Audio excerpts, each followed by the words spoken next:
guys, welcome back to The Bright Side. Macy here, The Bright Side Girl, and today I'm going to be sharing some middle grade book adaptations with you.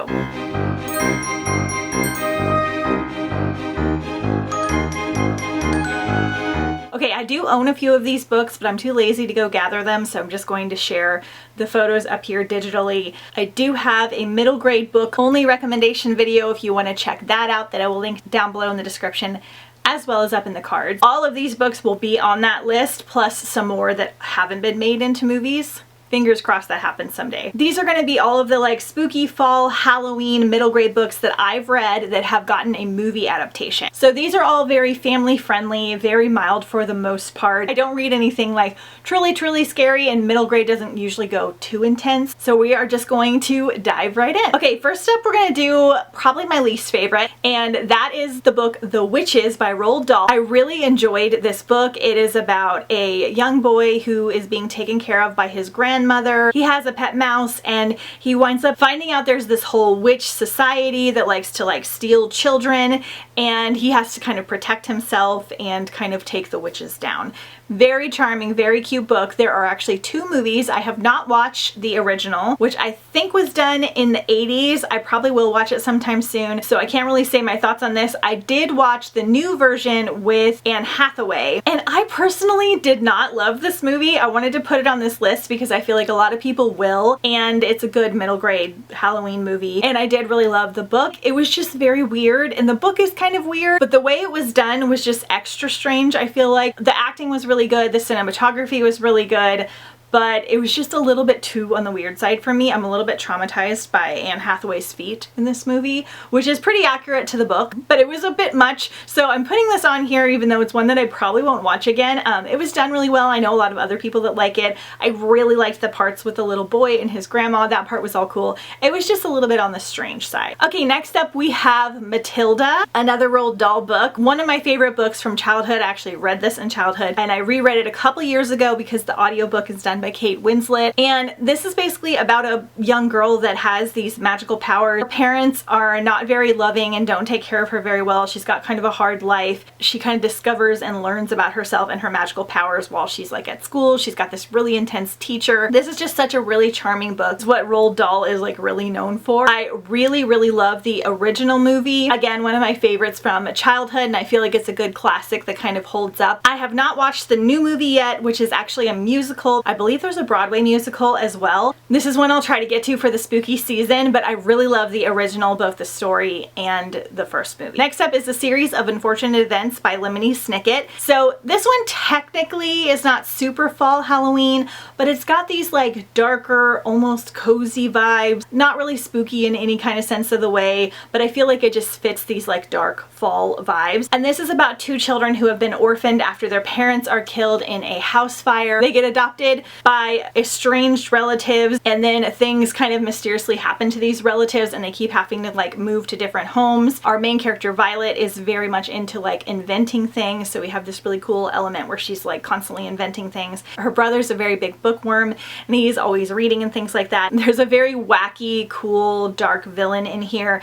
that's basically trying to get their family fortune. This series is super fun. I didn't love the ending to it. I felt like it was a little bit open-ended and a little bit overly whimsical, but I loved the series as a whole. It's super smart, it's super different. So this one has a movie with Jim Carrey, which this is one of my favorite movies. I really love it. It's just wacky and silly. Again, not scary at all, but has like a darker fall vibe about it. Jim Carrey has all of these different personas that he plays, and it's just really good. And Meryl Streep is in this. There is a newer TV show with Neil Patrick Harris. I personally did not love this TV show. I was expecting to because I love Neil Patrick Harris. It's not bad. I don't know if it's just because I preferred the movie.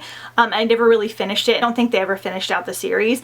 It's worth checking out. The cinematography is great and all that, but I felt like it was a little bit darker and intense and a little bit less on the like wacky kind of funnier side like the movie was. But both of these are worth checking out, and they would be great for fall. Another one on the more mild side is Inkheart by Cornelia Funk. Again, not a true Halloween fall read. Has a little bit of a darker vibe, magical vibe, a little bit of a fall vibe. So in this book, our main character's dad is able to read stories and characters from the stories will come into our world and come to life. So he has avoided reading to his daughter most of her life, and then one day I believe she does and discovers she has this ability as well. This is such a magical, fabulous trilogy. It is so good. One of my favorite middle grade trilogies ever. I don't see it talked about enough. It's been around for a long time, but I feel like it needs to get a resurgence and be talked about more because it was so good. I love anything where like characters come to life or people go into books, and this is such a good one. The movie is with Brendan Fraser, and while it doesn't follow the books that well, it definitely mixes a lot of things up, adds some characters that weren't in the book. It is still a very charming and fun movie. It's super magical. It's fun for kids and adults, and it's definitely one you should check out. Next up, I want to talk about The School for Good and Evil. Again, has more of a fall vibe. This has a school setting, and it has to do with witches. I feel like it's good for this time of year. This is a middle grade fantasy series that I really enjoyed. I recently reread the first 2 books because I want to continue on with the series. In this book, there is like this little town,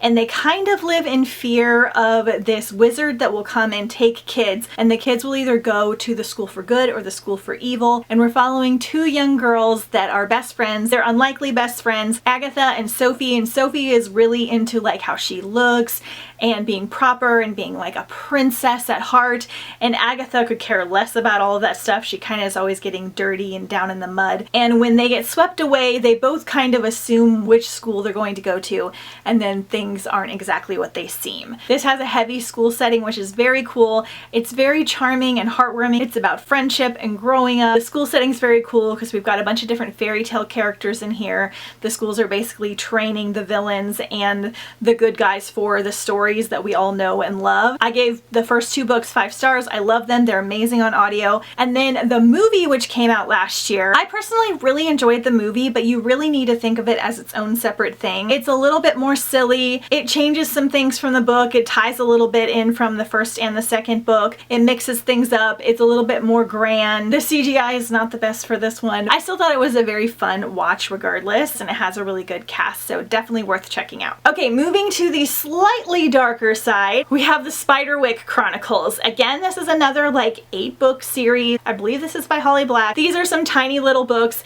and they just really pack a punch. Again, you're following 2 kids, and they move into this new house with their mom, and the house has all of these different secrets about it. They are kind of uncovering these different secrets as they are living in this house. Again, not on the scary side, but it has a lot of magic, a little bit of spookiness to it. I believe there are 3 children in total. I really like discovering the sister-brother bonds of the siblings and just following them on their adventures. I read this entire series actually as an adult, really enjoyed it. It's just so magical and fun. I really enjoyed the movie. Again, doesn't follow the books perfectly, but I felt like the movie was still very, very well done. A classic one that you need to watch and perfect for fall and Halloween. Then we have Cirque du Freak by Darren Shan. This one might be considered YA. Sometimes older YA books have more of a middle grade vibe, so I feel like this one would be appropriate for middle grade, at least the first few books. It does get a little darker and heavier towards the end, but in this one we are following Darren Shan, and he winds up going to this like mysterious circus with his friends and basically discovering a vampire, getting into some mischief, and having to become the vampire's assistant. So this is an entire 13-book series where you're following Darren Shan and his adventures while he's a vampire's assistant. I put this one in here because I love the first book. I actually loved almost all the books.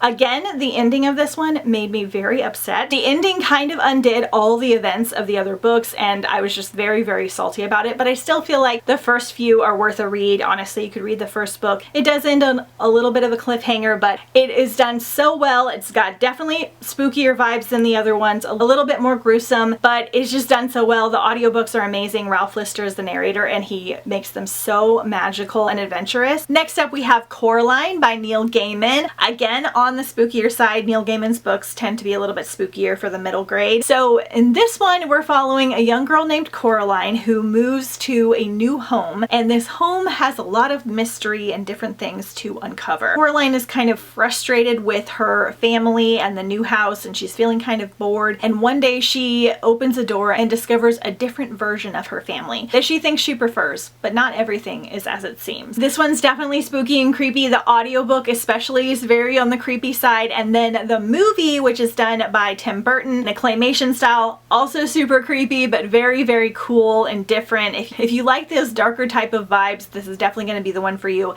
and it's absolutely perfect for Halloween. And then there is a movie with John C. Reilly and some other people. I didn't love the movie. It does not follow the books very well at all. I feel like John C. Reilly was a weird pick for the vampire. It was just not the vibe that I was getting while reading the book. It was a little bit hokier, a little bit lower budget than these other movies I'm talking about, but if you love the books and you want to check it out, it might be worth a watch. All right, next up we have Nightbooks, and this is one I believe I read either last year or the year before, and it's one of my favorite middle grade books, definitely on the spookier side. So in this one, our main character leaves his apartment, winds up getting stuck in like a magical loop of a witch's apartment that's in the same building, but he cannot leave and go home. And the witch likes to eat children, and to prevent this, he decides that he's going to tell her a scary story from his book of scary stories every night. And as long as he has a scary story to tell her, she will not kill or eat him. So that's the main premise, and it is so good. So you're going back and forth because you're getting the little scary stories in the book and the actual parts of him like in the witch's apartment and trying to figure everything out. I loved this book. It's definitely spooky. It was really fun. The audiobook was really, really good. I watched the movie last year with Jeff. I think I did it during Not So Scary-a-thon, so if you want to check that vlog out, you can, because we did it like in our tent at night. And this was not the movie to watch in a tent at night in the dark. It was so much scarier than I expected it to be based on the book and the fact that it's middle grade. It was just a lot darker and more intense than I was expecting. I am a huge baby, so take that with a grain of salt. I was just like very surprised. I liked the acting and I liked the story overall. It's probably something I won't watch again just because it was a little bit more intense than I liked. It was done really, really well. Netflix does a good job with their adaptations. And then lastly, we have House with a Clock in Its Wall. I read this book a couple years ago purely to watch the movie, and I so enjoyed this book. Again, we have like another orphan situation. So Louis is an orphan and he goes to stay with his Uncle Jonathan. He expects to meet an ordinary person, but he is wrong. Uncle Jonathan and his next door neighbor, Mrs. Zimmerman, are both magicians. Louis is thrilled, and at first watching magic is enough. Then Louis experiments with magic himself and unknowingly resurrects the former owner of the house, a woman named Selena Izzard, and it seems that Selena and her husband build a timepiece into the wall, a clock that could obliterate humankind, and only the Barnevelts can stop it. Such a magical, fun adventure. It's such a perfect one for Halloween. The movie is so good. It has Jack Black in it, and again, it doesn't follow the book perfectly, but on its own, it's just such a good movie. It's perfect for Halloween. I believe parts of it are set on Halloween. There's like pumpkins exploding and different things happening. It's creepy and cute and funny, and I really, really enjoyed it. Okay, you guys, those are all of the middle grade movie adaptations that I have read and watched so far. I don't really know of any more that have been made into movies besides Goosebumps, which I have never read, so I didn't include it on this list yet, but I hope to sometime soon. Let me know if you know any more down below in the comments. I will link down below in the description the places where you can find these movies, different networks and things like that. Often I get a lot of them from the library. If I can't find them on like Netflix or Hulu, I'll just go check my library, and a lot of times they have it, and I'll just go and rent the movie, but I'll link anywhere that is streaming them down below in the description. I also have a young adult book to movie adaptation video that I did last year that I'll link up in the cards and put down below in the comments. Let me know if you have watched any of these movies and which one was your favorite. Don't forget to follow me on Instagram at TheBrightSideGirl, and I will see you guys next time on The Bright Side.